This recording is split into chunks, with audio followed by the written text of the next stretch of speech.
People are watching movies on their tablets and their TVs and likely watching a couple of things at once. There's no like reflective period, I guess, to be had in scenarios like that.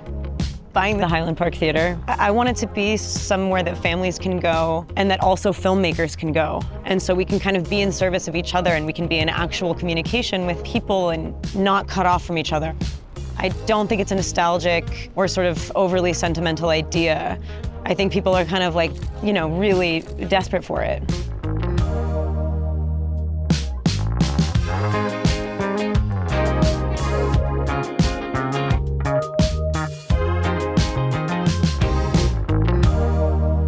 So we're on the roof of the Highland Park Theatre.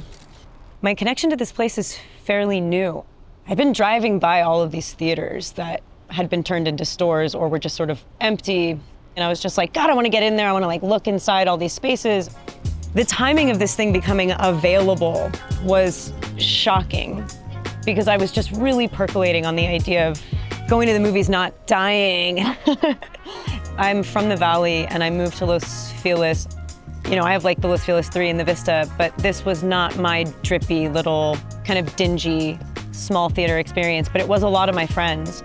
And I think the street is filled with incredible like stores and bars and like little hangs, but I think these bars are like filled with people complaining that they're not working on movies right now. And so, I don't know, I think everything kind of came to a head and made me realize that this was something that was worth biting off and really like seeing if we could chew, even though it is a large bite, and that we're gonna need help in a huge, massive collective, whatever. But like the building means to me that there's like something of our original grandeur that we kind of aspire to here in Hollywood, but from a place of integrity and like ambition that I think that we need so badly. And so I was like, let's fucking go. Even when I see a movie that I don't like very much, that's like just fuel. Also having time to actually drive all the way there, it's a huge investment of your time, and every time I do it, I feel like so lucky and genuinely grateful that we're allowed to do that.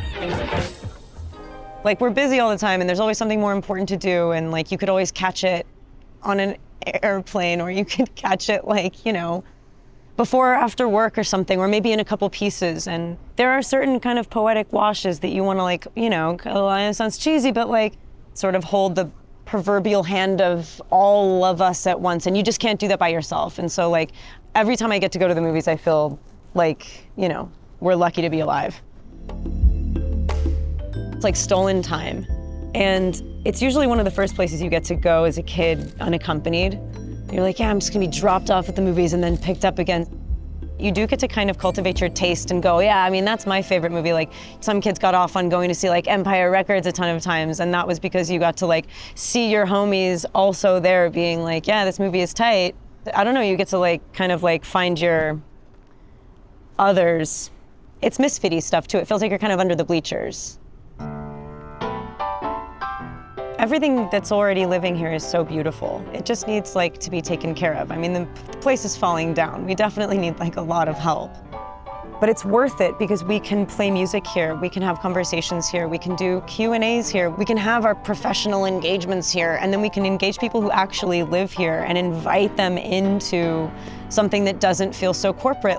Maybe we play like Felix the Cat on Saturdays.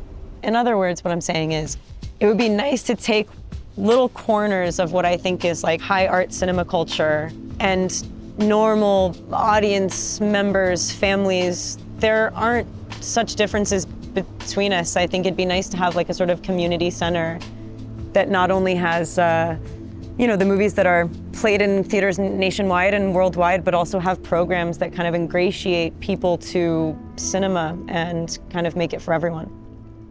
I mean, at this point, it is sort of like we're conceiving of, dreaming of, and creating the breadth of the endeavor kind of in a vacuum until we find our partners that can actually like really make this happen with us. But like 2 theaters downstairs and a big, huge Grand Palace venue space upstairs with 70mm projection abilities. Then there's also gonna be like public spaces where you can hang out after and let the movie wash over you. We could do small scale theater even. It's about getting people together in order to like figure out how they want to express themselves and giving them the space to do so. I've been lucky enough to get to know the people that run the Downtown Women's Center, just the most compassionate, hardworking, and incredibly diligent, committed human beings helping women get on their feet and find paths towards having sort of dignified and sustainable lives. And I can't wait for them to come work here, hang here, host events here. I do believe in the kind of non-performative hustle that happens here. It is the realest, most snap-back, kind of like prideful place to come from. There's no way to have this conversation without leaning in fully to the sort of darker aspects of it. There are people that own this place, that make this place live and survive and float, that don't feel safe walking down the street. Like, these are our people. These are the people that we've all grown up with. And I do think that we want and deserve to want and want more. And this is one way that I think that I'm going to try and, maybe suggest that we take care of each other and that we offer spaces to be super vocal and not be afraid to say what you want to say. And I would like to set the stage for that to happen. I also have never really felt like I lived in like Hollywood, even though making movies is paramount to the things that I value, and it has been since I was a little kid. Like, my mom was a script supervisor, my dad's an ED, my brothers are grips. All my friends are out of work. All we want to do is make movies. There just has to be some sort of way around all of the big, hard no's. The reason I'm excited to be living in LA and working in LA right now, there's mad hope and people are so hungry. When people are desperate, they start doing desperate things. And I think buying this theater feels a little desperate in like the most beautiful way.